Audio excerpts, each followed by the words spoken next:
ষোল্লত কৃষ্ণাই premier league চমুকৈ KPL প্ৰতিযোগিতাত উপস্থিত গোৱালপাৰা জিলাৰ AIUDF দলৰ সভাপতি তথা 26 বিধানসভা সমষ্টিৰ AIUDF দলৰ প্ৰাৰ্থিত্ব প্ৰত্যাশী আবুল কালাম হুছেইন।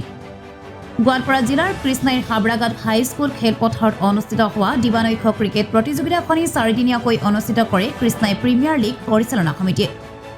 কৃষ্ণাই প্ৰিমিয়াৰ লীগ পৰিচালনা সমিতিয়ে 16ত বাৰ্ষিক প্ৰতিযোগিতাখনিৰ লক্ষ্য এই অঞ্চলত ক্ৰিকেট খেলত প্ৰতিভা বিকাশৰ লগতে ভাল খেলুৱৈ সৃষ্টি কৰাৰ বাবে বহু বছৰ ধৰি অনুষ্ঠিত কৰি আহিছে। প্ৰতিযোগিতাখনত কেইখন জিলাৰ ক্ৰিকেট দল যোগদান কৰাৰ উপৰিও বহিৰাজ্যৰ খেলুৱৈসকলেও অংশগ্ৰহণ কৰে। কৃষ্ণাই প্ৰিমিয়াৰ লীগক বৰ্তমান জিলাৰ অন্যতম খেল হিচাপে চিহ্নিত হৈছে। হাবৰাঘাট যিহেতু এক ঐতিহাসিক ঠাই, এই ঠাইৰ লগতে এই খেলখনো ঐতিহাসিক হ'বলৈ আগবাঢ়িছে। এই প্ৰতিযোগিতাত অংশগ্ৰহণ কৰাৰ লগতে খেল উপভোগ কৰিবলৈ দূৰ দূৰণিৰ পৰা আহিবলৈ ধৰিছে। ইয়াৰ ব্যতিক্ৰম ৰূপত দেখা গ'ল গোৱালপাৰা জিলাৰ AIUDF দলৰ জিলা সভাপতি আব্দুল কালাম হুছেইনক।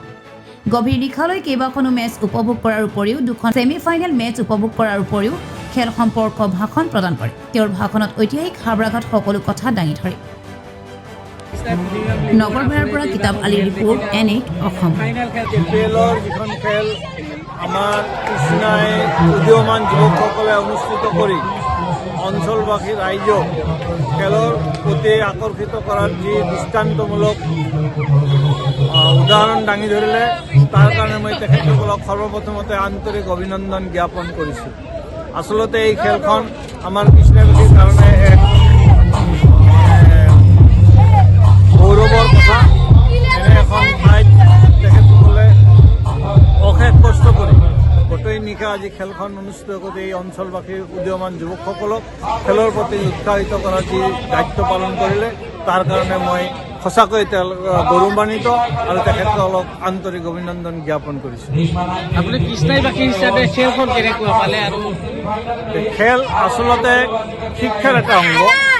এই খেলখন আজি 16 বছৰ ধৰি ইয়াত গতানুগতিকভাৱে তেখেতসকলে অশেষ কষ্ট কৰি অনুষ্ঠিত কৰিছে।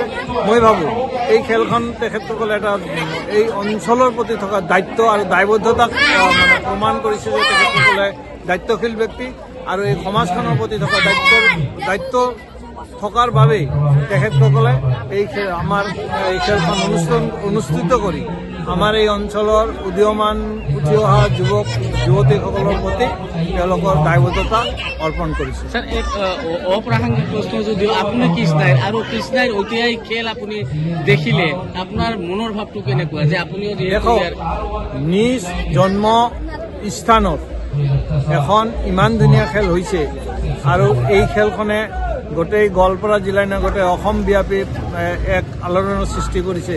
সেই ক্ষেত্ৰত মই নথৈ আনন্দিত।